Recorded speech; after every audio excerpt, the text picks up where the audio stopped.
मोक्षमार्गदाता नमो राजचंद्र प्रभुसार उर्वशी समऊरे वसो सदा परम आधार।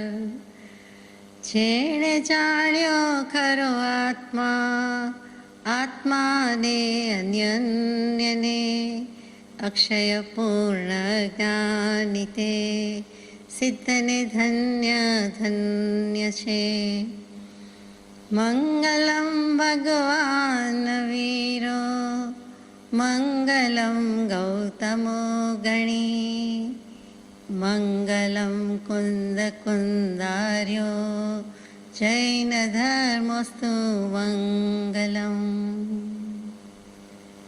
सत्श्रुतने नमस्कार, असीम उपकारी आत्मा ने नमस्कार, तारक त्रिपुटी भगवंत ने नमस्कार, मावित्रों ने नमस्कार, मावित्रो समान मुरब्बियों मुमुक्षु ने नमस्कार, प्रत्येक शुद्धात्मा द्रव्य ने नमस्कार।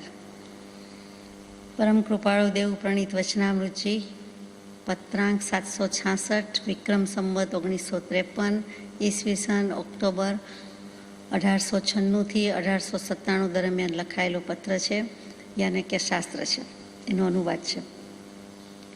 એ 50 ઇકાઈમાં આપણે 32 ગાથા સુધી યથાશક્તિ વિચારણા કરી, 33મી ગાથા થોડી ઘણી વિચારણા કરી।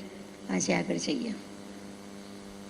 જહ પૌમ રાયરયણં ખિतं ખીરે પભાસયદિ ખીરં તહ દેહી દેહત્થો સદેહમત્तं પભાસયદિ। પરમ કૃપાદેવ અનુવાદમાં પ્રકાશે છે કે જેમ પદ્મરાગ નામનું રત્ન દૂધમાં નાખ્યું હોય તો તે દૂધના પરિમાણ પ્રમાણે પ્રભાસે છે, તેમ દેહને વિશે સ્થિત એવો આત્મા તે માત્ર દેહ પ્રકાશક છે, વ્યાપક છે। અહીંયા પદ્મરાગ રત્ન શું? તો કે આપણે વિચારીએ છીએ કેટલાક જેમ સ્ટોન્સ છે, કેટલાક પ્રેશિયસ સ્ટોન્સ છે, એ મૂલ્યવાન રત્નો છે, હીરા મોતી છે, હીરાને ડાયમંડ કહીએ છીએ, તેમ કેટલાક વખતે આપણે માણેકને હીરા મોતી મણી માણેક એમ સાથે જ શબ્દ લઈએ છીએ, એક જ કેટેગરીમાં મૂકીએ છીએ। અહીંયા પદ્મરાગ નામનું રત્ન એટલે બીજું કાંઈ નહીં પણ જે લાલ કલરનું રૂબી બધાનું ઘણું જ મનપસંદ, અનાદિકાળથી તો નહીં પણ જ્યારથી ઇતિહાસની આરસીમાં જોઈએ જાણીએ છીએ ત્યારથી જે બધાને આટલું લોકપ્રિય છે, ભાવે છે, ગમે છે, ફાવે છે અને ડાયમંડ જેટલું જ અત્યંત મૂલ્યવાન રત્ન કહેવાય છે તે માણેક, તે રૂબીની વાત છે, એટલે કે લાલ કલરના રત્નની વાત છે। તો પદ્મરાગ એટલે માણેક રત્ન। આ પદ્મરાગ શબ્દથી જ પદ્મરાગ રત્નની પ્રભા કે પ્રકાશ એ અર્થ ઘટાડવાનો છે।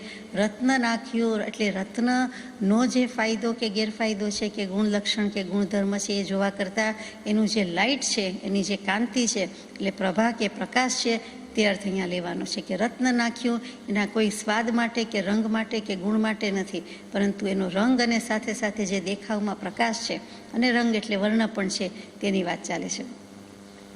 જો તે દૂધમાં નાખ્યું હોય તો તે બધા દૂધમાં ફેલાઈ જાય છે। આપણે સમજીએ છીએ કે દૂધમાં એનો બધો પ્રકાશ અથવા એનો કલર, માનો કે લાલ કલર છે ને ઉતરે છે તો તે દૂધમાં ફેલાઈ જાય છે, તે દૂધને પોતાના રૂપ રંગથી પ્રકાશિત કરે છે એટલે કે ફેલાઈ જાય છે। તેવી જ રીતે જીવ વર્તમાન કાળમાં ગમે તે હોય પણ દરેક દેહમાં દરેક ભવમાં એ વર્તમાન કાળ થઈ જાય છે અને ત્યાં દેહમાં રહેતો થકો તે દેહને વિશે વ્યાપીને રહે છે। એટલે કે જેમ આ દૂધમાં પેલો રંગ ને પ્રકાશ દેખાઈ જાય છે તેમજ આત્મા જે તે ખોડિયું ધારણ કરે છે તે ખોડિયા કે દેહને વિશે વ્યાપીને રહે છે। તે દૂધને ગરમ કરવામાં આવે, ઉકાળવામાં આવે ત્યારે પણ તે રત્નનો રંગ છે તે રહે જ છે અને ઉભરા આવે છે ત્યારે પણ તે રંગ તો રહે જ છે। રંગ એટલે વર્ણ પણ રહે છે રત્નનો અને એનો પ્રકાશ પણ સાથે ને સાથે છે। માનો કે આપણે અગ્નિ ઓછો વધતો કરીએ કે બંધ કરીએ અને ઉભરો શમી જાય છે ત્યારે પણ રંગ તો રહે જ છે। જે પહેલાં ઉકળે છે, દૂધમાં ઉભરો આવે છે અને ત્યારે પણ શું થાય છે તો કે એ પણ આપણને ઉકળતું ઉભરાતું દેખાય છે, ઊંચું નીચું થતું દેખાય છે અને પછી તો કે પછી એ રંગ અને પ્રકાશ કે રંગ અને વર્ણ તો તેમાં ને તેમાં છે। એટલે કે મોટું વાસણ હોય તો વધારે થઈ જાય છે, ઓછું વાસણ હોય, નાનું વાસણ હોય તો એ પ્રમાણે એટલામાં ફેલાઈને રહે છે। એ કંઈ જતો રહેતો નથી પણ ત્યાં હોય જ છે। તેવી જ રીતે વિશેષ આકાર લેવાથી શરીર કેટલીક વખત વિશેષ આહાર લેવાથી અથવા બીજા કોઈક કારણથી જીવ છે, એટલે કે જીવ જે દેહમાં રહેલો છે તે જીવ એના પ્રદેશો પણ ફેલાય છે, એટલે કે એનું વજન વધે છે, વધારે જગ્યા રોકે છે એના પ્રદેશો, અને એનું ક્ષેત્રફળ વધારે રોકાય છે અને તેનો વિસ્તાર વધે છે. તેવી જ રીતે કોઈક કારણથી માંદગી આવે તો, અથવા તો કંઈ સર્જરી કરવામાં આવે તો, અથવા આહાર વગેરે પરિમાણ ભૂતગલ ઓછું કરવામાં આવે, ઓછું લેવામાં આવે તો કોઈક વખત વજન ઘટી જાય છે અને પ્રદેશો એટલી ઓછી જગ્યા રોકે છે, એનો આકાર એટલો વિસ્તાર એટલો ઓછો થાય છે. તો જે આ સંકોચ અને વિસ્તારની શક્તિ છે એ પણ આત્મામાં આ રીતે લાગુ પડે છે. આ ગાથાથી એ પણ આપણે સમજવાનું છે કે ઓછો આહાર, ઓછું શરીર થઈ જાય છે, ઓછું વજન થઈ જાય છે, ઓછા આત્મપ્રદેશો અથવા તો બહાર જે ફેલાયેલું છે તેટલી જગ્યા રોકે છે, તો તે વધુથી વધુ અને ઓછાથી ઓછા એમ જ જીવના પ્રદેશ પણ સંકોચ વિસ્તાર પામે છે અને એક દેહમાં જીવ પ્રદેશોનો સંકોચ વિસ્તાર થઈ શકે છે. હવે આ એક દેહની અપેક્ષાએ વાત લીધી, દેહાંતર કરે છે, એક દેહથી બીજા દેહમાં જાય છે ત્યારે કેવી રીતે સંકોચ વિસ્તાર કરે છે, તો કે જેમ પદ્મરાગ રત્નને આપણે એક વાસણમાંથી કાઢીને બીજા મોટા દૂધના વાસણમાં નાખીએ, એટલે કે આપણે વાસણ ટ્રાન્સફર કરીએ, વસ્તુ ટ્રાન્સફર કરીએ એક વાસણમાંથી બીજા વાસણમાં, નાનામાંથી મોટામાં કે મોટામાંથી નાનામાં, તો પણ પછી પેલું રત્ન નાખ્યું જ છે, રાખ્યું જ છે, એના સહિત ટ્રાન્સફર થાય છે. તો એ જેમ પ્રકાશ ઓછો વધતો થાય છે ઓછા વાસણ પ્રમાણે અને વધુ વાસણ પ્રમાણે, તો કે એમાં પણ એનું રંગ કે વર્ણ કે પ્રકાશ તો છે જ, ચમક છે જ, કાંતિ છે જ. તેવી જ રીતે જીવ નાના શરીરમાંથી મોટા શરીરમાં જાય તો તે પોતાના પ્રદેશોના વિસ્તાર પ્રમાણે વ્યાપી જાય છે અને નાના પ્રદેશોને સંકોચીને તેટલામાં વ્યાપીને રહે છે. કીડી અને કુંજરનો દાખલો ચોખ્ખો દેખાય. 5 ફૂટ અને 500 ફૂટ, 5 ફૂટ ને 500 ધનુષ્યની વાત કરીએ તો એ પણ એમ જ છે કે એમાં પ્રદેશો વ્યાપીને રહે છે. આવી રીતે સંસાર અવસ્થામાં, દેહમાં કે દેહાંતરમાં, એટલે કે એક દેહ બદલીને બીજા દેહમાં જાય તો પણ જીવ સદા દેહ પ્રમાણ રહે છે. એ આ ગાથાનું તાત્પર્ય છે. મુક્ત અવસ્થામાં શું થાય છે, તો કે જીવ પોતાના સત્વને લીધે જ કોઈ આકાર બન્યો નથી. સિદ્ધાત્માની વાત છે, નિરંજન નિરાકારની વાત છે, તો ત્યાં પોતાના સત્વને કારણે પોતાની સત્તા છે, પોતાનું અસ્તિત્વ છે, પોતાની જ કોઈક એવી શક્તિ છે, સત્વ એટલે અહીંયા એ પણ અર્થ થાય છે, અને તેને કારણે કોઈ એ આકાર બન્યો નથી. પરંતુ છેલ્લે જે દેહથી મુક્ત થયો છે તે શરીરના પ્રમાણે, એટલે કે 2/3 પ્રમાણે એની અવગાહના રહે છે અને તે પ્રમાણે એનું અસ્તિત્વ છે જ. સંસાર અવસ્થામાં સાબિત કર્યું એમ મુક્ત અવસ્થામાં પણ સંસારીની જેમ જ સિદ્ધનો આકાર છે. પહેલી રીતે કહે છે કે મૂર્તત્વ અને અમૂર્તત્વની રીતે કોઈ એવો એને આકાર નથી. એ પણ આત્માના, સિદ્ધાત્માના પોતાના સત્વને કારણે જ છે કે પોતાનું અસ્તિત્વ છે, છતાં તે અપેક્ષાએ અગાઉ વિચાર્યું છે તેમ એને આકાર નથી. પરંતુ બીજી રીતે જ્યારે આકારનો અર્થ થાય છે આગમમાં, ત્યારે એમ કહેવાય છે કે જે છેલ્લો દેહ હતો એના 2/3 ભાગ જેટલો ભાગ લઈને જાય છે, એટલે તેટલા પ્રમાણેની અવગાહના રહે છે અને તેટલા દેહનો વિસ્તાર જાણે કે છે. દેહ નથી, નક્કર ચૈતન્ય ઘન છે, શુદ્ધ ચૈતન્ય ઘન છે, પણ જે જીવ કયો છે, આત્મા કયો છે, એટલે એના આત્મપ્રદેશો ભેગા જ છે અને તે પ્રમાણે તેટલી જગ્યા રોકે છે, તેટલી અવગાહના કયો, તેટલો આકાર કયો, અથવા તો જે શબ્દ કયો તે. હવે આ પણ એક મુદ્દો વિચારવા જેવો છે કે જુઓ, સિદ્ધ છે તો પોતાની સત્તાને લીધે નથી થતું, પરંતુ અહીંયા નિમિત્ત જે લીધું છે કે દેહ છે, તો કે દેહ નથી, તેમ છતાં છેલ્લો જે દેહ નિમિત્ત રૂપે હતો કે જ્યાંથી એ મોક્ષે ગયો, હવે તો એને સંકોચ વિસ્તારનો ગુણ નથી, કાંઈ દેહ નથી, કાંઈ નથી, તો પણ જે છેલ્લું હતું એમાં હવે એટલી કાયા તો રહે છે, પછી કોઈ વધઘટ થતી નથી, થવાની નથી. પણ જે અસ્તિત્વ શાશ્વત સનાતન કાળ માટે રહેવા રાખવાનું છે, એટલે જે પોતે છેલ્લે લઈને આવ્યો છે એ તો છે જ, એમાં પરિવર્તન નથી, એમાં ચેન્જ નથી, એમાં વધઘટ નથી, પણ તેટલા પ્રમાણે તે સિદ્ધ શિલા ઉપર રાખે છે. એટલે જ્ઞાની પુરુષે જ્ઞાનમાં સિદ્ધાત્માને પણ બરાબર લીધા છે. 6 દ્રવ્યની વાત કરી, સિદ્ધ કરી, તો જીવ દ્રવ્યનું છેક સુધી સિદ્ધ થઈ જાય છે તો પણ એનું અસ્તિત્વ પુરવાર કરે છે, કેમ કે તે છે જ જીવ દ્રવ્ય છે, એ મીટી ફીટી જતું નથી. એટલે આ પ્રમાણે છે. મિથ્યાત્વ અને રાગ દ્વેષથી જે કંઈ શરીર નામકર્મ બાંધે છે તેના ઉદયથી આ સંકોચ વિસ્તારનો ગુણ હોય છે. સિદ્ધને કેમ નથી, તો કે એને મિથ્યાત્વ છે નથી, રાગદ્વેષ છે નથી, વિકાર છે નથી, એને શરીર નથી, તો શરીર નામ કર્મ એવું કંઈ રહેતું જ નથી, કોઈ પણ કર્મ નથી, એટલે એને સંકોચ વિસ્તાર તે પ્રમાણે રહેતો નથી. પણ સંસારી અવસ્થામાં આ પ્રમાણે સંકોચ વિસ્તાર રહેતો હોય છે. ક્યાં સુધી રહે છે? 5 ફૂટથી 500 ધનુષ્યમાં પૂરું થઈ જતું નથી. એ તો માત્ર મનુષ્યની વાત છે. જીવ કીધો એટલે રીગોત, જંતુ બધા આવી જાય. દેવ, નારક, તિર્યંચ જ્યાં પણ જે હોય, કોઈ એક જીવ હોય તો પણ લેવો પડે અને લીધો છે. તો કે ઉત્કૃષ્ટ, મધ્યમ અને જઘન્ય અવગાહના લખી છે શાસ્ત્રોમાં કે ઉત્કૃષ્ટ અવગાહના કોઈ એક જીવની કેટલી હોય તો કે 1000 યોજન પ્રમાણ મહામત્સ્યના શરીરમાં પણ જઈ શકે છે. એક નિગોદ જેટલી જગ્યામાં રહેતો જીવ ઉત્કૃષ્ટ 1000 યોજન એટલે કેટલા બધા ફૂટ કે ધનુષ્ય કે અંગુલની તો વાત જ નથી, એટલું લાંબુ પોળું થયું, કેટલા માઇલમાં વાત ગઈ. એવડું મોટું કોઈ હોય છે તો હોય છે સ્વયંભૂ રમણ સમુદ્ર છેલ્લો આવ્યો અને તેમાં મહામત્સ્ય 1000 યોજનની અવગાહના ધરાવતું છે. આજે પણ છે, અત્યારે પણ છે. આપણે સ્વયંભૂ રમણ સમુદ્ર સુધી જઈ શકતા નથી. આ જે દ્વીપ છે એમાં છેલ્લો દ્વીપ ને છેલ્લો સમુદ્ર આવે છે તેનું નામ સ્વયંભૂ રમણ સમુદ્ર. અપૂર્વ અવસરમાં ઉપમા આપી કે મોહ સ્વયંભૂ રમણ સમુદ્ર તરી કરી.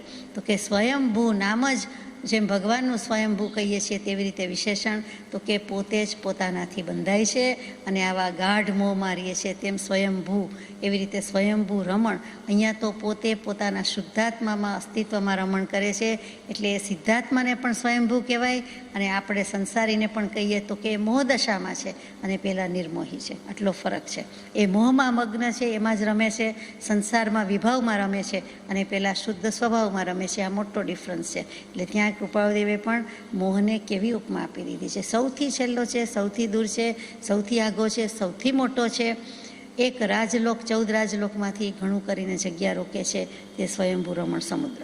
તો અહીંયા આપણે વાત કરતા હતા કે તે સ્વયંભૂ રમણ સમુદ્રમાં 1000 યોજનની અવગાહનાવાળા મત્સ્ય છે અને એને મહામત્સ્ય કહેવાય છે કે જે મહામત્સ્યના મુખ ઉપર તંદુલ મત્સ્ય, તંદુલ કહેતા ચોખા જેવડું નાનામાં નાનું માછલું, ઈયળ જેટલું માછલું ત્યાં બેઠેલું હોય છે અને વિચાર કરે છે કે હો આ મહામત્સ્ય એકસાથે આટલો ખોરાક જમી જાય છે, કોળીઓ કરી જાય છે, અડધો દરિયો પી જાય એવી એની ગૌગાહના છે, એની એવી શક્તિ છે. તો કે એ જે કરે છે એમાં કેટલાય જીવ તો મોઢામાંથી ચાવતા ચાવતા ખાતા ખાતા નીચે પડી જાય છે. હું હોઉં તો એકેય જવા ન દઉં. એ તંદુલ મત્સ્યને એમ વિચાર આવે છે. એટલે કેવો બેઠા બેઠા ભાવ કરે છે. એક તો ગતિ એવી થયેલી જ છે અને પાછો ભાવથી પાછું 7મી નરકનું આયુષ્ય બાંધી દે તેવા એ ભાવ કરે છે. તે તંદુલ મત્સ્ય આ મહામત્સ્યને આ મુખ પર બેસીને કે માથા પર બેસીને વિચાર કરે છે.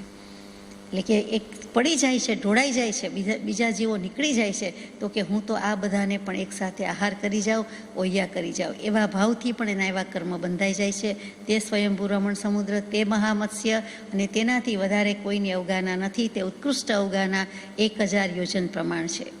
જઘન્ય ઉત્સેદ ઘનાંગુલના અસંખ્યાતમાં ભાગ પ્રમાણે છે જે લબ્ધિ અપર્યાપ્ત સૂક્ષ્મ નિગોદિયા જીવને જ હોય છે, બીજા કોઈને હોતી નથી. ઘનાંગુલ, ઉત્સેદ ઘનાંગુલ એટલે કે જે આપણે જીવોને જોઈએ છીએ તે કે આ 1 ઇંચ છે, અડધો સેન્ટીમીટર છે, શું છે, અથવા 1 ટપકા જેટલું છે, કંથવાનું કેટલું અસ્તિત્વ છે, એથી પણ બીજા જીવો નાના હોઈ શકે છે અને તે નિગોદના જીવ. તો કે લબ્ધિ અપર્યાપ્ત જીવ છે અને એમાં પણ સૂક્ષ્મ નિગોદ. તો કે તે અસંખ્યાતમાં ભાગ પ્રમાણે છે. કોના અસંખ્યાતમો ભાગ તો કે ઉત્સેદ ઘનાંગુલના અસંખ્યાતમો ભાગ. કેટલાક આત્મ અંગુલ હોય, કેટલાક ઉત્સેદ અંગુલ હોય અને તેમાં આ ઉત્સેદ અંગુલ છે એટલે કે જે આપણને નજરે દેખાય છે કેવડી અવગાહના. મધ્યમ અવગાહનામાં શું છે તો કે બેની વચ્ચેનું જે બધું આવ્યું તે મધ્યમ અવગાહના છે કે આવા નિગોદિયા જીવ જેટલું અંગુલના અસંખ્યાતમાં ભાગ જેવું પણ નથી અને 1000 યોજન જેટલું પણ નથી. એટલે આપણે જે બધા આવ્યા તે વચલા, તે મધ્યમ અવગાહના છે. એટલે કે આ શરીરમાં આત્મા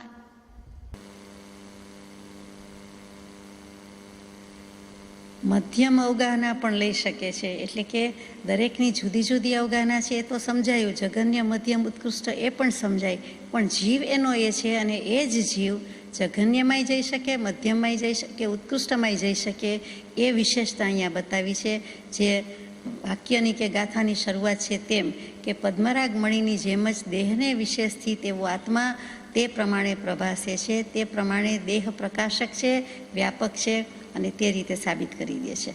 હવે સમુદ્ગાત વખતે શું થાય છે તે વાત પણ લેવાની છે, કારણ કે જીવ એટલે જીવ, ગમે તે ગતિમાં ને ગમે ત્યાં હોય. એટલે સમુદ્ગાતવાળા જીવનું શું તો કે સમુદ્ગાત વેળાએ જે કર્મના વિશેષ ઉદયથી શરીર પ્રમાણ બહાર ફેલાય છે, એટલે કે આત્મપ્રદેશો ફેલાય છે અને પછી તે જ પાછું તે જ શરીરમાં આવીને રહી જાય છે, એટલે કે તે જ શરીર પ્રમાણે થઈ જાય છે.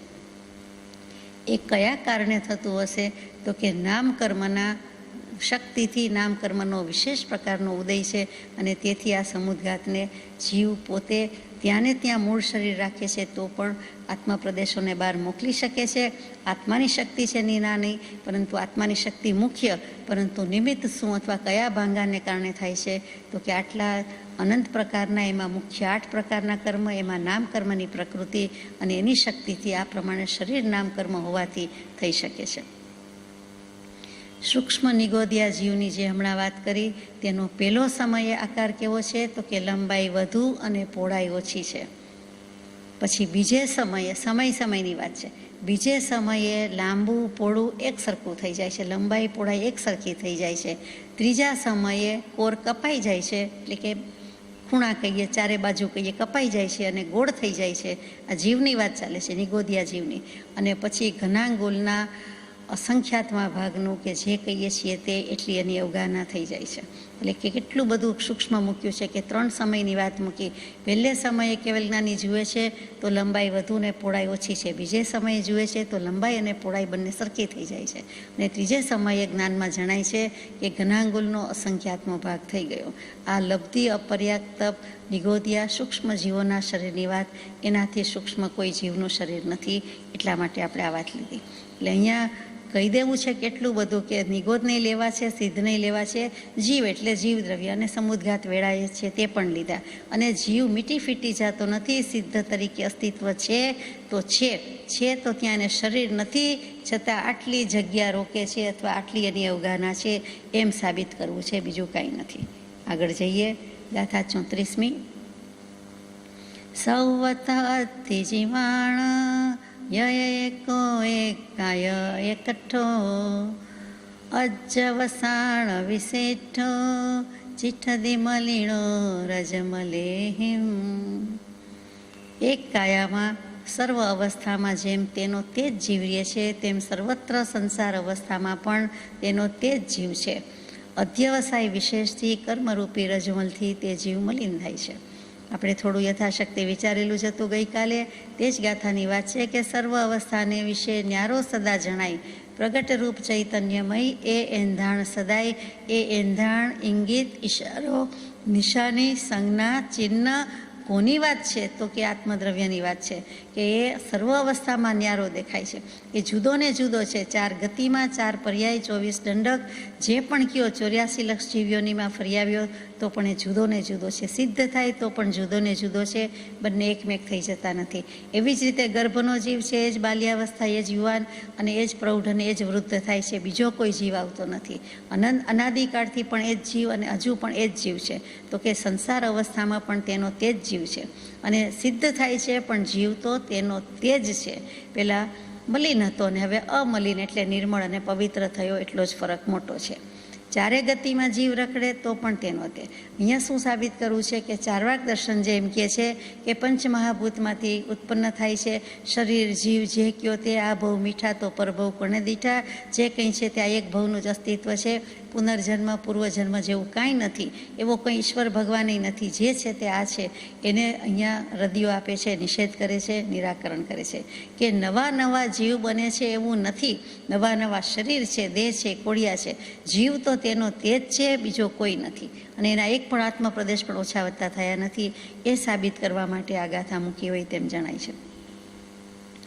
અનૌપચારિક અસદભૂત વ્યવહાર નહીંથી જીવ શરીર સાથે ક્ષીર નીર એટલે કે ક્ષીર એટલે દૂધ અને નીર એટલે પાણી, દૂધ અને પાણી જેમ સાથે જ રહેલા છે તેમ એકમેક જેવો થઈને રહે છે. એટલે કે જીવ અને કાયા, આત્મા અને શરીર એ બંને એક સાથે વણાઈ ગયેલા હોય કે એકદમ જોઈન્ટ થઈ ગયા હોય એવું લાગે છે. પણ આપણે તો ઘણા વખતથી કૃપાળુની કૃપાથી સ્વીકારીને સમજીએ છીએ કે બંને જુદા છે.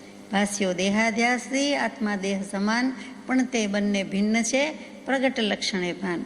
ભાષ્યો દેહાધ્યાસથી આત્મા દેહ સમાન પણ તે બંને ભિન્ન છે. જેમ અસીને મ્યાન તલવાર અને તલવાર રાખવાનું મ્યાન, જેમ બંને વસ્તુ જુદી જ છે તેવી જ રીતે દેહ અને આત્મા એકમેક લાગે, ક્ષીર નીરની જેમ લાગે, પરંતુ એના જેવા એકમેક જેવા થઈને રહે છે. પણ નિશ્ચય નહીંથી દેહ સાથે એકરૂપ તન્મય દેહ જેવો બનતો નથી. કપડું અને વસ્ત્ર કાયા અને કપડું બંને જુદા જ છે, શરીર અને વસ્ત્ર જુદા જ છે. ગમે તેવું ફિટિંગ હોય તો પણ એ બંને વસ્તુ જુદી જ છે. એમ જેમ સ્વીકારી લીધું છે, સમજીએ છીએ, એવી જ રીતે આત્મા અને દેહનો સંબંધ છે. બીજું કંઈ વધારે કહેવાનું નથી. તો સ્વભાવથી તો બંને જુદા જ રહે છે, લક્ષણથી બંને જુદા જ રહે છે. ભલે શરીરમાં વ્યાપીને રહે છે, કોઈ એક ભાગમાં રહે છે તેવું નથી. એ બીજો પોઈન્ટ છે. જે દેહમાં આત્મા રહે છે તે કોઈ એક જગ્યાએ, એક એરિયામાં, એક પોઈન્ટ ઉપર રહે છે કે થોડીક જગ્યામાં રહે છે તેવું નથી. આત્મ પ્રદેશો તે દેહની જે કંઈ ક્ષેત્રફળ કયો કે અવગાહના કયો એ પ્રમાણે વ્યાપીને રહે છે, બીજે ક્યાંય રહેતો નથી. હૃદયમાં, મગજમાં રહે છે એવું નથી. સૂક્ષ્મ એકેન્દ્રિયથી આખો જ લોક ભરેલો છે. એવી જ રીતે બાદર એકેન્દ્રિય પણ લોકમાં ઠાંસીને ભરેલા છે. કેવળ જ્ઞાની પણ અનંતા થયા છે એટલે ભરેલા છે. આ બધા જ આત્મા છે. સૂક્ષ્મમાં સૂક્ષ્મ જીવ લઈ લીધો એટલે કે નિકૃષ્ટમાં નિકૃષ્ટ નિગોદ વગેરે લઈ લીધા, સાથે સાથે કેવળ જ્ઞાની પણ લઈ લીધા. જેને શુદ્ધ, સંપૂર્ણ, પરિપૂર્ણ જ્ઞાન છે તે બધામાં ગુણ છે. દરેકને આત્મા કીધો, દરેકમાં ગુણ રહેલા છે. એ રીતે બંને એક છે એટલે કે બંનેમાં એકતા છે. એ આત્મદ્રવ્ય હોવાથી બંને સમાન છે એ એકતા દર્શાવી છે. જુઓ, એકડો 2 મીંડા 100 તો આપણે કહેવાના કે એમાં એકડો તો આવ્યો ને, એમ કરીને આપણે કહીએ છીએ કે 1 અને 100માં કોમન શું? તો કે એકડો તો છે ને, પછી એની 10 ગુણ્યા 10ની આંખ કે મૂલ્ય વધતી ગઈ એટલે 10 ગુણ્યા 10 એટલે 100 થઈ ગયું. પરંતુ એમાં એકડો છે. એમ કહે છે કે બંને આત્મા છે, બંને આત્માના ગુણ ધરાવે છે આત્મા હોવાથી, પણ બંનેમાં એકતા જ છે. પણ ફેર શું છે? તો કે ફેર દશાનો છે. એક પરિપૂર્ણ છે અને એક તદ્દન અપૂર્ણ છે. પરંતુ બંને આત્મા છે, બંને દ્રવ્ય છે અને બંને એકતા ધરાવે છે. આ ગાથામાં એકતા શબ્દ ઉપર ભાર છે. એકો, એકાય, એકઠ્ઠો એટલે આપણે આ વાત લઈએ છીએ. પણ ભિન્ન ભિન્ન લોક પ્રમાણ અસંખ્યાત પ્રદેશોથી તો અલગ જ છે. બંને જુદા જ છે. બંને સાથે રહી શકતા જ નથી. અને સાથે રહેતા હોવા છતાં બંનેના પ્રદેશો સાથે ભેગા થતા જ નથી. એમ આત્મા અને દેહ પોતપોતાની રીતે જ છે. કર્મોના આવરણની અપેક્ષાએ બધા જુદા જુદા જ જીવ છે. કેવલ જ્ઞાનીનું ક્યાં અને બીજા બધા જીવના ક્યાં? તો કે કર્મોના આવરણનો ભેદ છે, બાકી બધા આત્મા છે, દ્રવ્ય છે. કૃપાદેવે આત્મસિદ્ધિ જેમાં સચોટ રીતે સમજાય તેમ કહી દીધું. રાગ દ્વેષ જ્ઞાન એ મુખ્ય કર્મની ગ્રંથ, થાય નિવૃત્તિ જય હતી તે જ મોક્ષનો પંથ. ફરક છે એ રાગ દ્વેષ અજ્ઞાનનો છે. કેટલાક જીવને ભરપૂર છે, કેટલાકને ઓછા છે, કેટલાકને ક્ષયક્ષમ છે, કેટલાકને ક્ષય થયો છે અને કેટલાકને કેવલ જ્ઞાન છે એટલે સંપૂર્ણ ક્ષય થયો. અને પછી સિદ્ધ થાય છે ત્યારે જે અઘાતી કર્મ હતા એનો પણ ક્ષય થઈ જાય છે. આ ગાથામાં કહેવાનું એમ કે જો જીવ કર્મ બંધાય તેવા ભાવ કરે તો જ કર્મ આવીને ચોટે છે અને તો જ આત્મા મલિન થાય છે. બાકી બીજો કોઈ વાંધો નથી. એમ કરીને આ ગાથા પૂરી થાય છે. ગાથા નંબર 35. જે સેમ જીવ સહાઓ નથી અભાવો યસૌવહતસ્સ, તે હોંતિ ભીણ દેહા સિદ્ધા વૈ ગોચર મદિદા. અનુવાદ છે કે જેમને પ્રાણ ધારણપણું નથી તથા જેમને સર્વથા અભાવ થયો છે તે દેહથી ભિન્ન અને વચનથી અગોચર એવું જેમનું સ્વરૂપ છે એવા સિદ્ધ છે.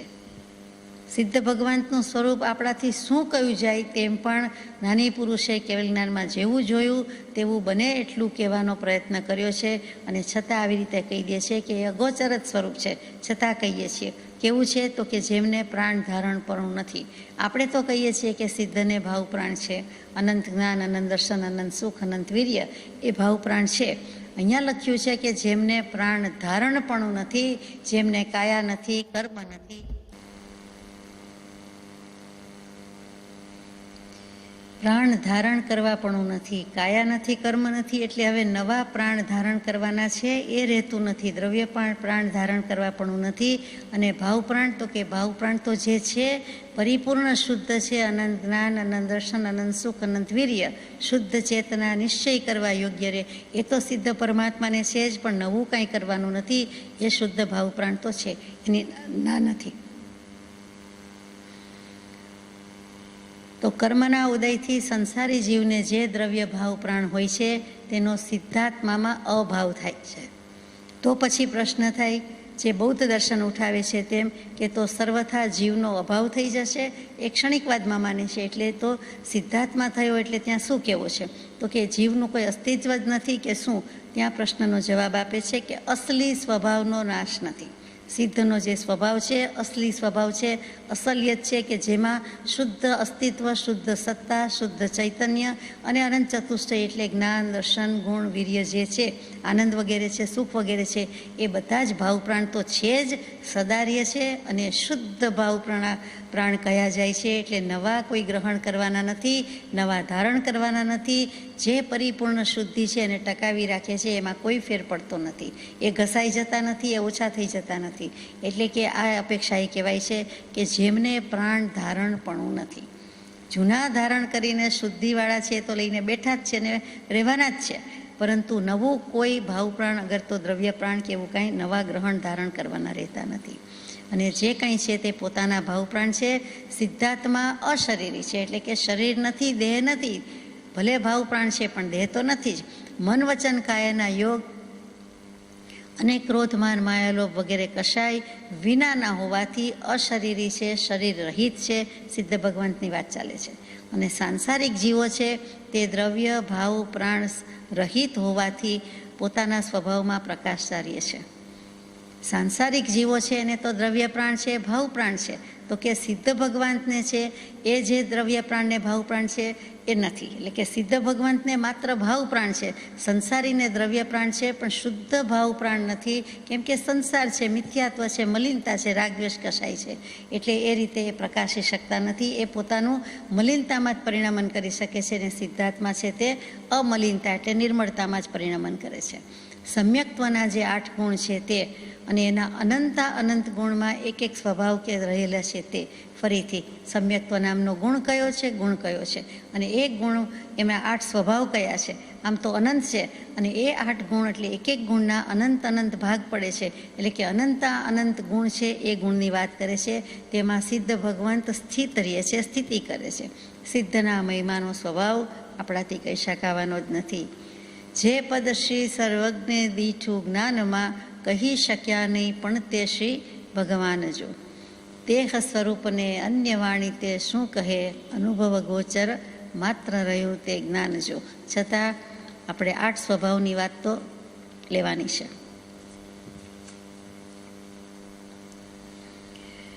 ગાથા નંબર 36 લઈએ અને પછી તે 8 સ્વભાવની વાત લઈશું. કુદો ચીવી ઉપણો જમ્હા કજમણ તેણ સો સિદ્ધો અપ્પાદે દિયણિંચી વિકારણમ્યવી તેણ સહોદી. અનુવાદમાં કૃપાદેવ પ્રકાશે છે કે વસ્તુ દૃષ્ટિથી જોઈએ તો સિદ્ધ પદ ઉત્પન્ન થતું નથી. કેમ કે તે કોઈ બીજા પદાર્થથી ઉત્પન્ન થતું કાર્ય નથી, તેમ તે કોઈ પ્રત્યે કારણરૂપ પણ નથી. કેમ કે અન્ય સંબંધે તેની પ્રવૃત્તિ નથી.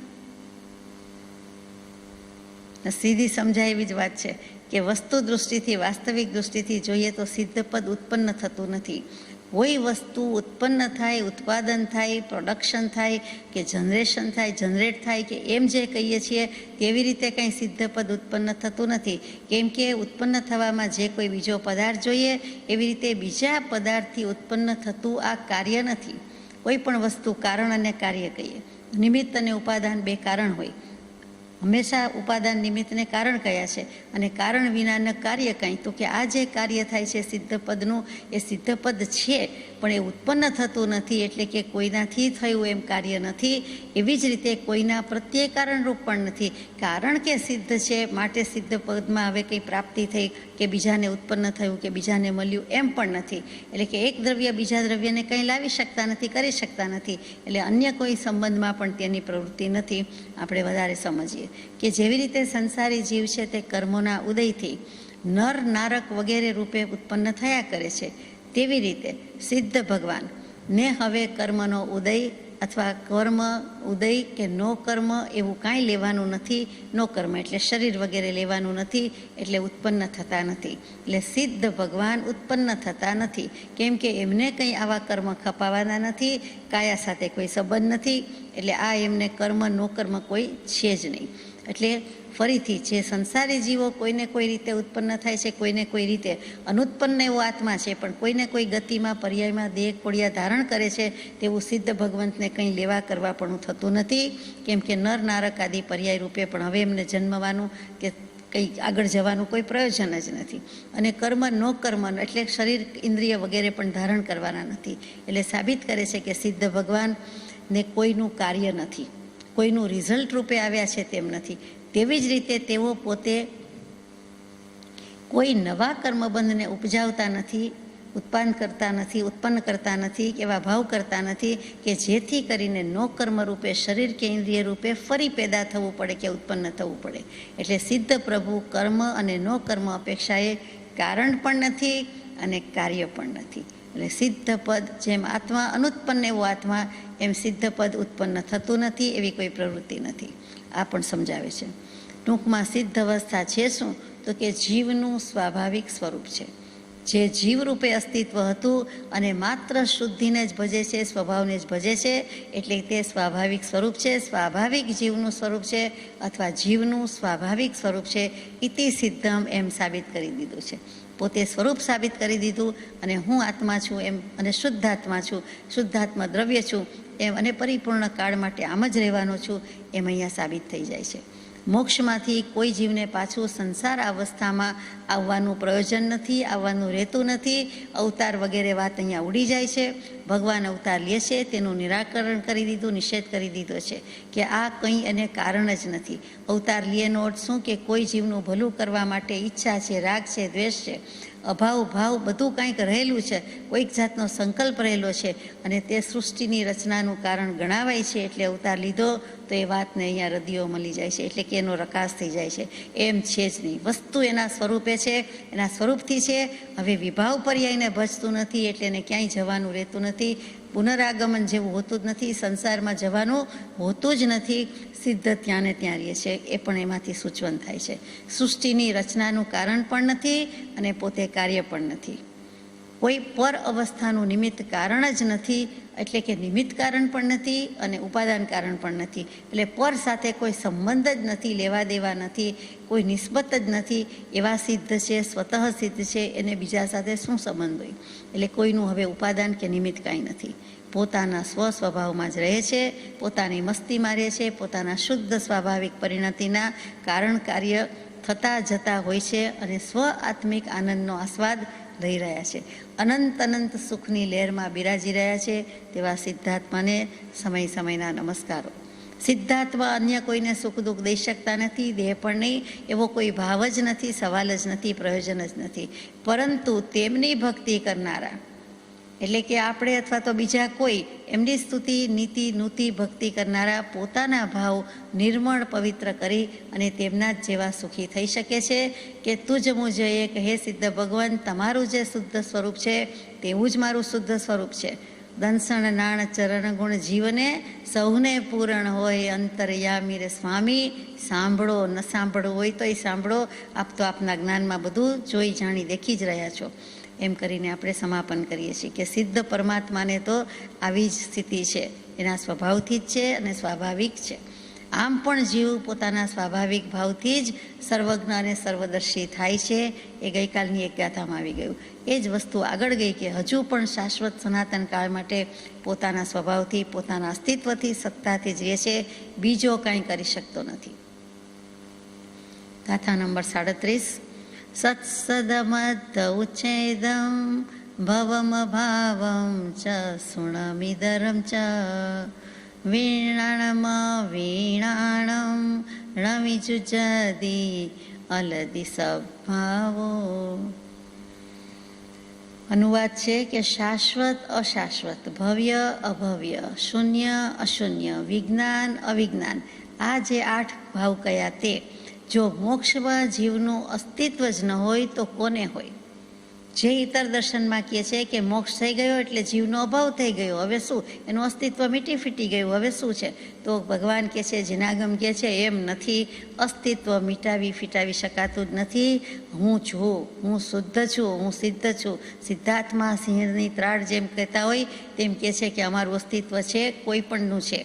કોઈ પણ આત્મા આત્મા જ છે, એ હવે કોઈ દિવસ કંઈ જડ થવાનો નથી કે અનાત્મા થવાનો નથી.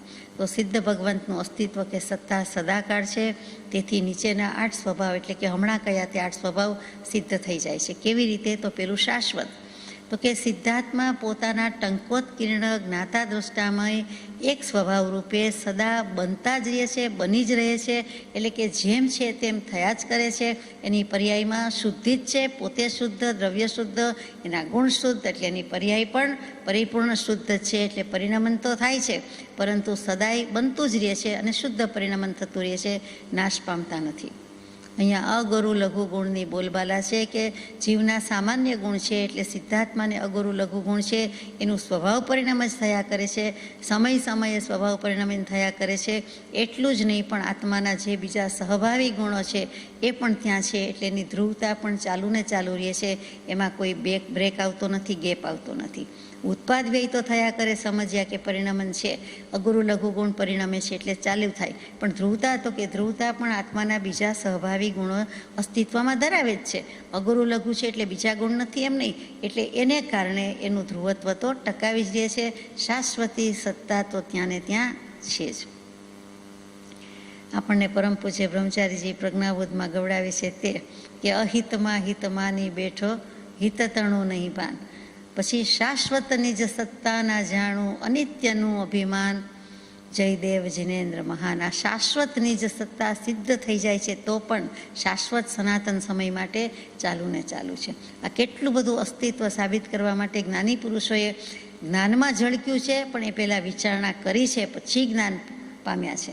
એટલે કે જ્ઞાની પુરુષોની કરુણા આમાં વિચારધારામાં પણ દેખાય છે કે આપણા કલ્યાણ માટે પોતે જોઈ જાણી લીધું, પણ વિચાર કર્યો, વિચારનું પરિણામ પ્રાપ્ત થયું, એટલે કે સંપૂર્ણ જ્ઞાન કેવલ જ્ઞાન થયું, અને ત્યાર પછી જેમ છે તેમ પ્રકાશી દીધું, જણાવી દીધું છે.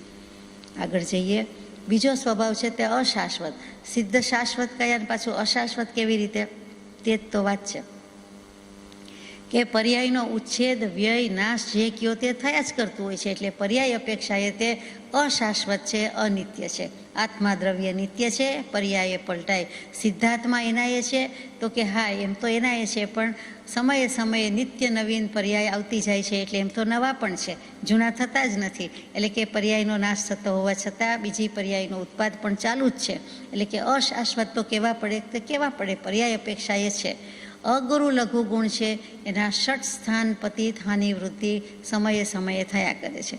એટલે તે રીતે પર્યાયનો નાશ અને વ્યય સદા સદા સતત થયા કરે છે. અને આ ઉત્પાદ વ્યય સિદ્ધાત્માને પણ લાગુ પડે છે. પોતાની શુદ્ધ પર્યાયમાં જ ઉત્પત્તિ અને શુદ્ધ પર્યાયમાં જ વિનાશ, પણ તે અપેક્ષાએ અશાશ્વત છે એમ કહેવું પડે છે. દરેક દ્રવ્યની પર્યાયનો સ્વભાવ છે કે એ પરિણામન તો થયા જ કરે, એટલે ઉત્પાદ વ્યય તો થયા જ કરે. અહીંયા એટલું જ કહેવું છે કે ટૂંકમાં મોક્ષમાં જીવનો અભાવ થઈ જતો નથી, એનું અનઅસ્તિત્વ સાબિત થઈ શકતું નથી, એ છે જ.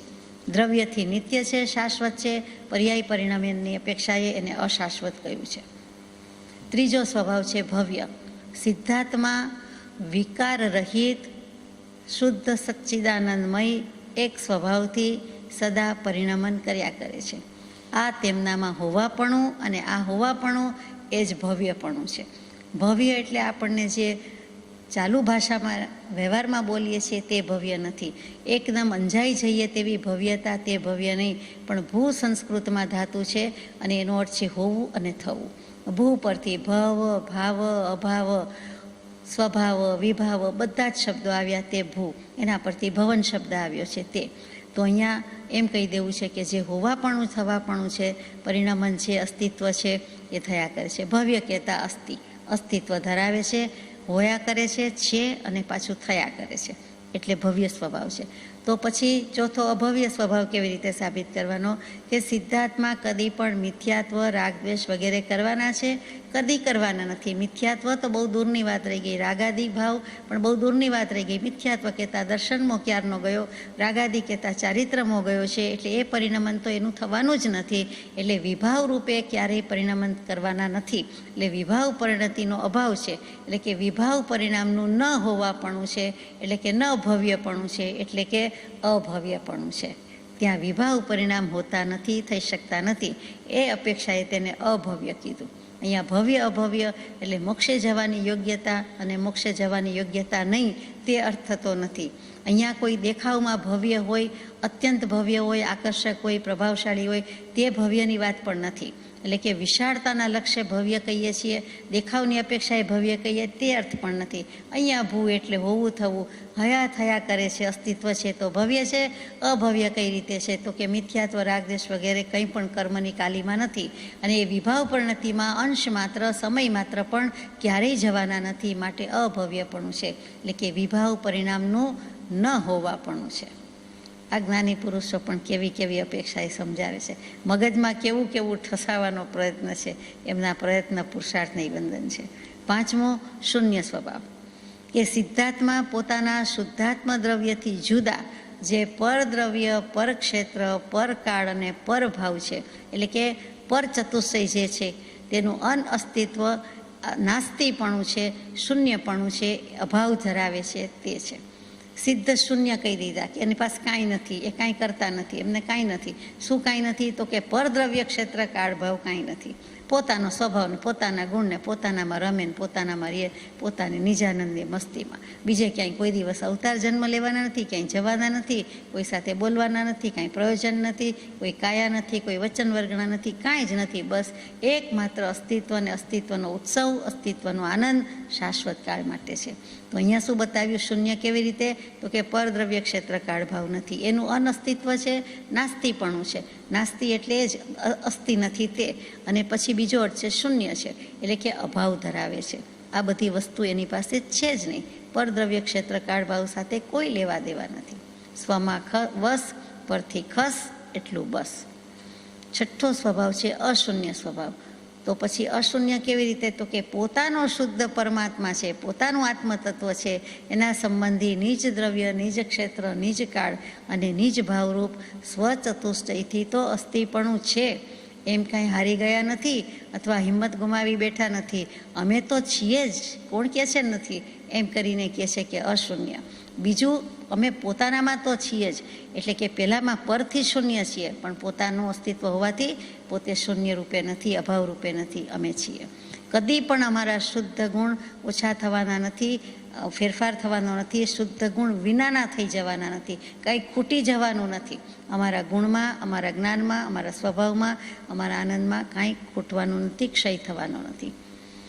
સાતમો સ્વભાવ છે વિજ્ઞાન. કે સર્વ દ્રવ્યના, સર્વ ગુણ અને સર્વ પર્યાયને એક સમયે પ્રકાશ કરવામાં જો કોઈ સમર્થ, પૂર્ણ, નિર્મળ, કેવલ જ્ઞાન ગુણથી પૂર્ણ હોય તો તે આ સિદ્ધાર્થમાં છે.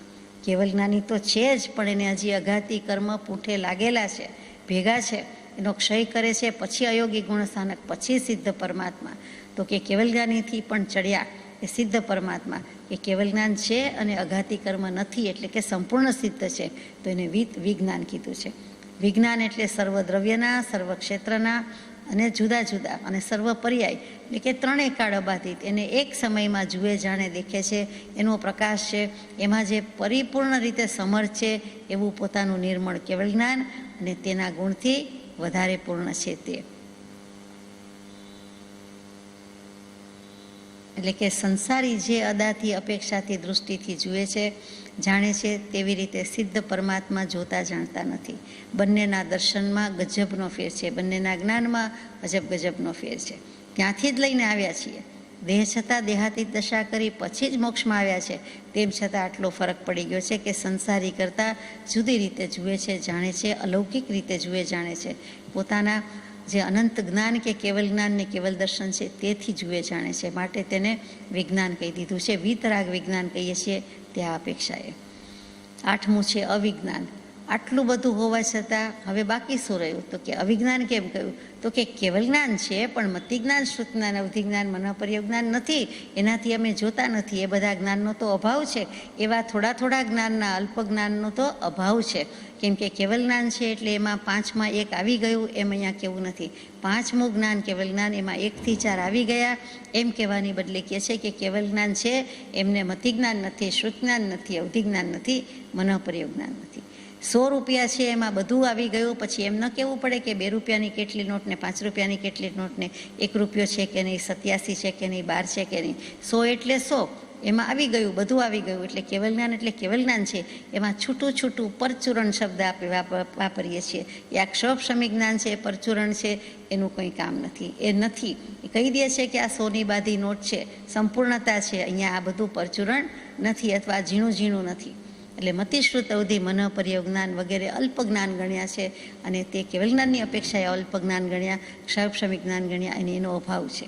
એટલા માટે અહીંયા અવિજ્ઞાન પણ છે.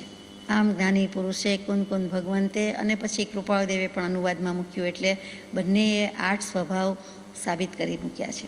8 સ્વભાવ એ બીજું કાંઈ નથી, જીવની પોતાની સત્તા છે, પોતાનું અસ્તિત્વ આ રીતે છે. અને તે જો મોક્ષમાં ન હોય તો કોને હોય?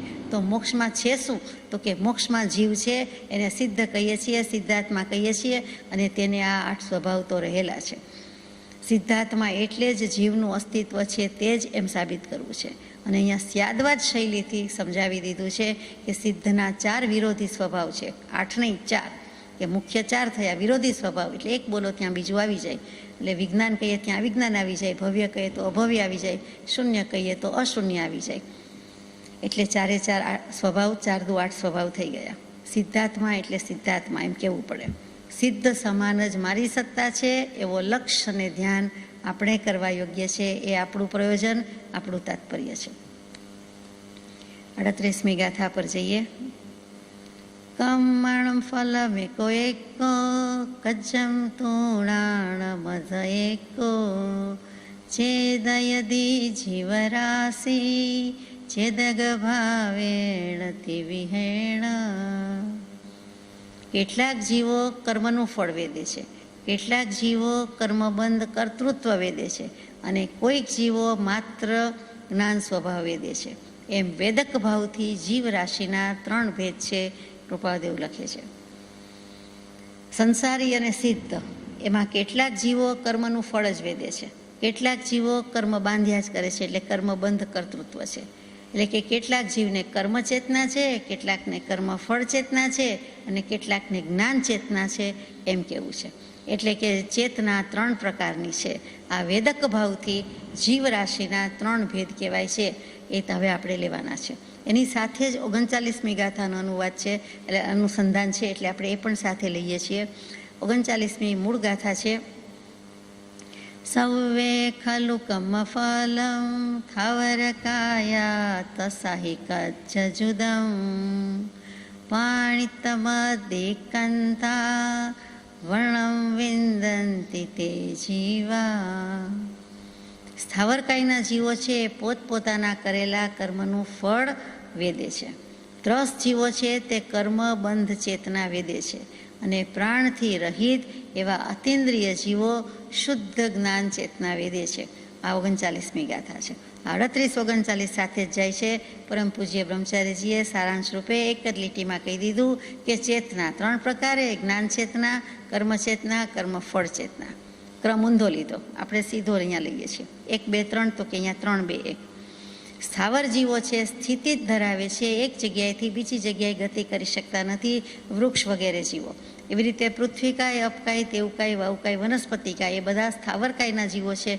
તે એક જગ્યાએથી બીજી જગ્યાએ ગમન કરી શકતા નથી અને પોતાની ઈચ્છાથી તો કરી શકતા જ નથી. સંકલ્પ, વિચાર, સંજ્ઞા વડે કરી શકતા નથી. કોઈ દલીલ કરે કે અગ્નિકાયના જીવ ઉપર જાય છે અથવા આજુબાજુમાં પ્રસરે છે.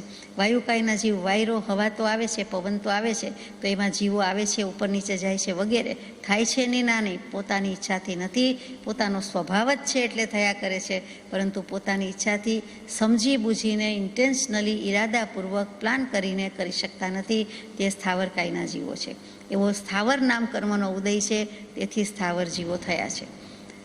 એ મુખ્યપણે કર્મ જ ભોગવે છે, એટલે કે મુખ્ય કર્મ ફલ ચેતનાના જ અનુભવી છે, બીજું કાંઈ નથી. એ કર્મ જ ભોગવી રહ્યા છે, એટલે માટે એને કર્મ ફલ ચેતના કહી છે. અહીંયા કર્મ એટલે આપણે જે જ્ઞાન દર્શન ચારિત્ર જે બધા કહેતા હોય, જ્ઞાનાવરણીય દર્શનાવરણીય વગેરે, એ કર્મ એમ કહેવું, એના કરતાં કર્મનો અર્થ અહીંયા ક્રિયા. કેટલીક વખતે ક્રિયા વ્યક્ત છે, કેટલીક વખતે અવ્યક્ત છે. કેટલીક વખતે કર્મ એટલે આપણે કાર્ય કહીએ છીએ, કાંઈ પણ કરવું એટલે એને કાર્ય કહીએ અને એને કર્મ કહીએ. એવી રીતે કર્મ એટલે કાર્ય, કર્મ એટલે ક્રિયા, કર્મ એટલે વ્યક્ત ક્રિયા કે અવ્યક્ત ક્રિયા, તે અર્થમાં લેવાનું છે.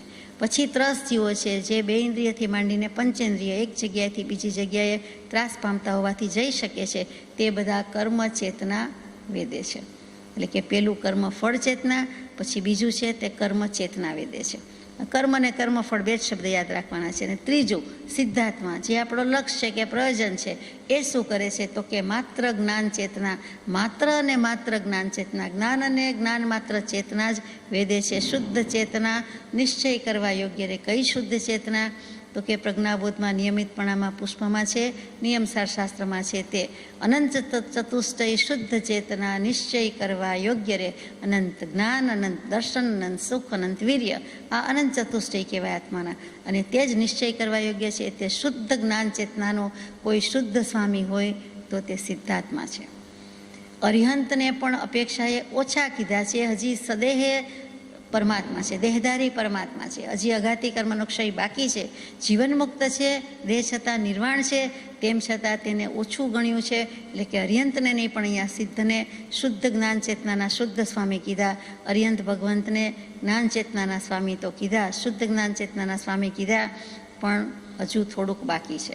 એટલે કે શાશ્વત સનાતન કાળ માટે નહીં, એટલે કે અઘાતી કર્મ ક્ષય કરે પછી સંપૂર્ણતાને વરે એમ કહ્યું છે. એટલે અહીંયા આટલો ભેદ પાડ્યો છે. એથી પણ વધારે ભેદ પાડ્યો છે કે સમ્યક દૃષ્ટિને પણ જ્ઞાન ચેતનાનો સ્વામી તો કહેવાય છે.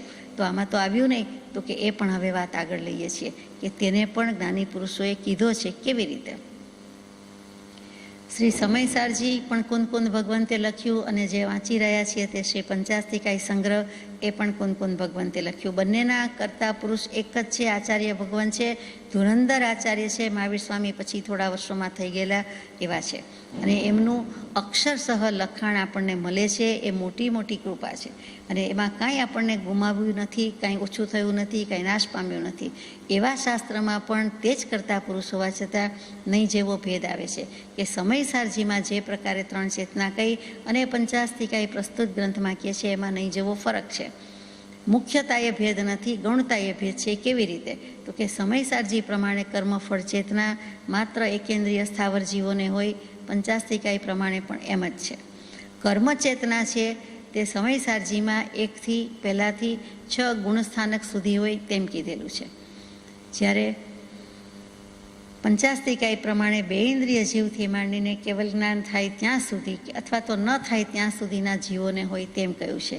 એટલે ત્યાં કર્ણાનુયોગની દૃષ્ટિથી કીધું છે, સિદ્ધાંત સ્થાપનની દૃષ્ટિથી પંચાસ્તિકાયમાં કીધું છે, અને સમયસારજીમાં અધ્યાત્મ દૃષ્ટિથી કીધું છે. એટલો જ ફરક છે.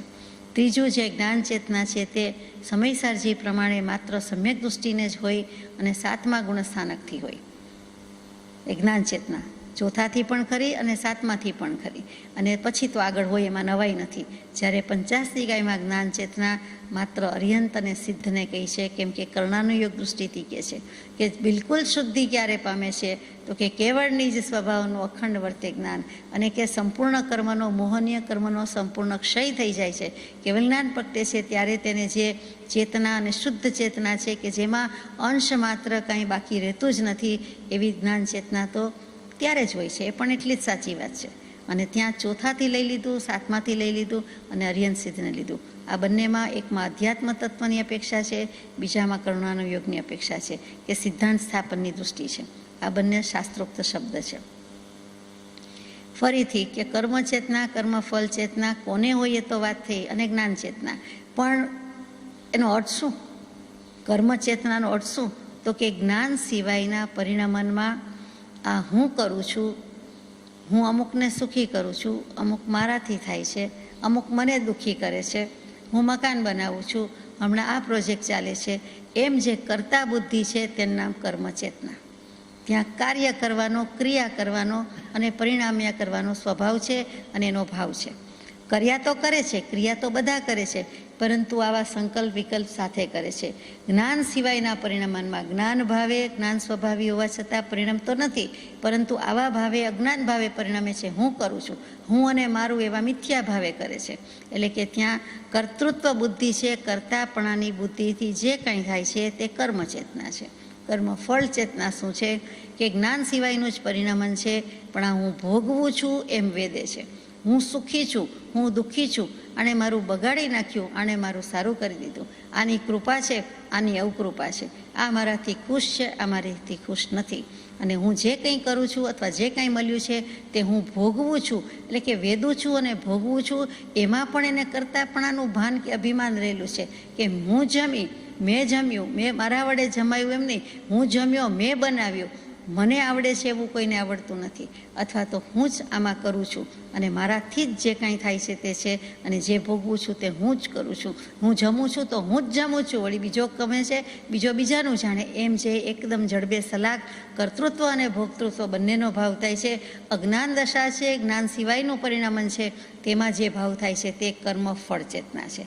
એવા કર્મ બાંધે છે અને પછી કર્મનું ફળ પણ ભોગવવું પડે છે. એટલે કર્મ બાંધે, પાછા એના ફળ ભોગવે, એટલે કર્મ ફળ ચેતના. એટલે કરતા અને ભોગતા અનુક્રમે આવ્યું. જ્ઞાન ચેતનામાં જીવ શું કરે છે તો કે હું તો માત્ર જ્ઞાન સ્વરૂપ જ છું અને જ્ઞાન માત્ર છું, કે માત્ર જ્ઞાનરૂપ છું, જ્ઞાન પ્રકાશરૂપ છું.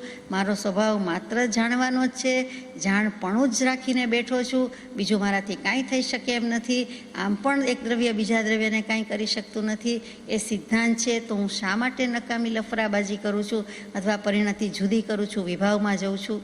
માત્ર જાણું છું અને જાણનહાર રહીને રહું છું, જ્ઞાતા ભાવે જ રહું છું અને જાણપણામાં જ હું પરિણમીશ. હું એનાથી કાંઈ વધારે કરવા માગતો નથી. એ જ કરું છું અને એ જ ભોગવું છું અને એ જ વેદું છું. એનું નામ જ્ઞાન ચેતના.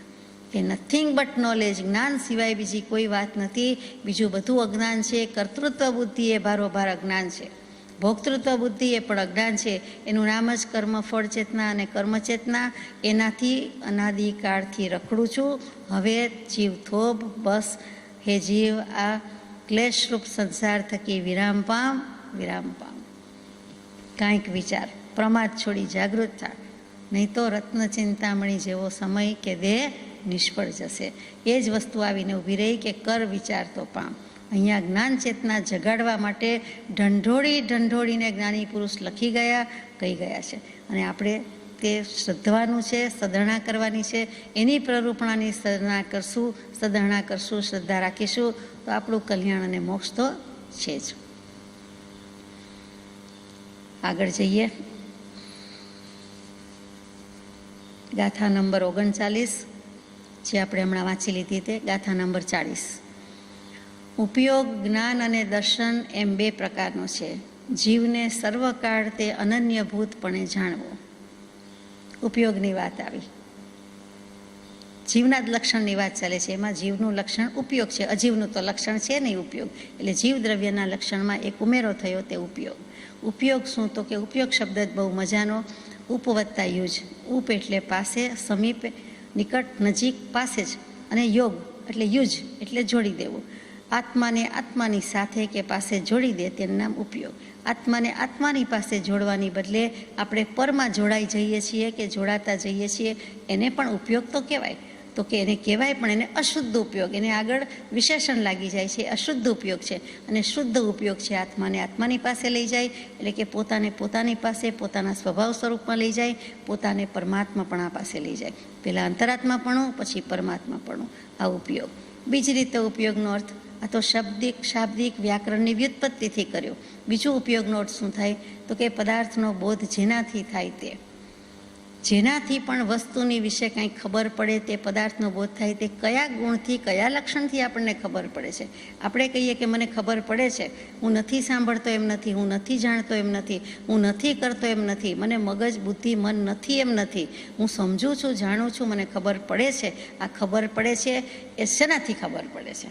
એ જો કોઈ પૂછે તો આપણી પાસે જવાબ છે કૃપાળદેવની જ્ઞાની પુરુષની કૃપાથી છે કે ઉપયોગ નામનું મારું લક્ષણ છે. હું જીવ છું, દ્રવ્ય છું, આત્મા છું અને મારો લક્ષણ છે ઉપયોગ, અવિનાભાવી લક્ષણ છે. ઉપયોગ વિનાનો જીવ હોતો નથી, જીવ વિનાનો ઉપયોગ હોતો નથી. એનાથી હું જાણું છું, એનાથી મને ખબર પડે છે, એનાથી કાંઈ પણ જ્ઞાન થઈ શકે છે, તો એ ઉપયોગ છે. આ ઉપયોગની વાત. ચૈતન્યની પરિણતિ વિશેષ, તે પણ ઉપયોગનો છે કે સમય સમયે ચૈતન્ય કે કોઈ પણ દ્રવ્ય પરિણમે છે, પરંતુ એની એવી સ્પેશિયલ પરિણતિ છે કે જેને આપણે વિશેષ પરિણતિ છે, સામાન્ય છે, વિશેષ છે, તેને આપણે ઉપયોગ કહીએ છીએ. તો સામાન્ય પરિણતિ, સામાન્ય ઉપયોગ, દર્શન ઉપયોગ. વિશેષ પરિણતિ, વિશેષ ઉપયોગ, તેને જ્ઞાન ઉપયોગ કહીએ છીએ. જીવને સર્વકાળ તે અનન્યભૂતપણે જાણવું, એટલે જીવ હોય ત્યાં ઉપયોગ હોય જ, ઉપયોગ હોય ત્યાં જીવ હોય. ન અન્ય એટલે બીજો નહીં, અને એનાથી કોઈ સર્વોત્કૃષ્ટ વસ્તુ નથી, તે ઉપયોગ છે. મતિશ્રુત અવધિ મન પર્યવ અને કેવળ એમ જ્ઞાનના 5 ભેદ છે. કુમતિ, કુશ્રુત અને વિભંગ એમ અજ્ઞાનના 3 ભેદ છે. એ બધા જ્ઞાન ઉપયોગના ભેદ છે. ચક્ષુદર્શન, અચક્ષુદર્શન, અવધિ દર્શન અને અવિનાશી અનંત એવું કેવળ દર્શન એમ દર્શન ઉપયોગના 4 ભેદ છે. એટલે ઉપયોગના 12 ભેદ છે. તે આપણે યથા અવસરે પાછું લઈશું. સજાત્મ સ્વરૂપ પરમ ગુરુ.